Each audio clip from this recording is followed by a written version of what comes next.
మౌనంగానే ఎదగమని మొక్క నీకు చెబుతుంది. ఎదిగిన కొద్దీ ఒదగమని అర్థమందులో ఉంది. అపజయాలు కలిగిన చోటే గెలుపు పిలుపు వినిపిస్తుంది. ఆకులన్నీ రాలిన చోటే కొత్త చిగురు కనిపిస్తుంది. మౌనంగానే ఎదగమని మొక్క నీకు చెబుతుంది. ఎదిగిన కొద్దీ ఒదగమని అర్థమందులో ఉంది.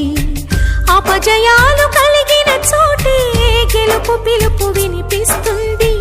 ఆకులన్నీ రాలిన చోటే కొత్త చిగురు కనిపిస్తుంది.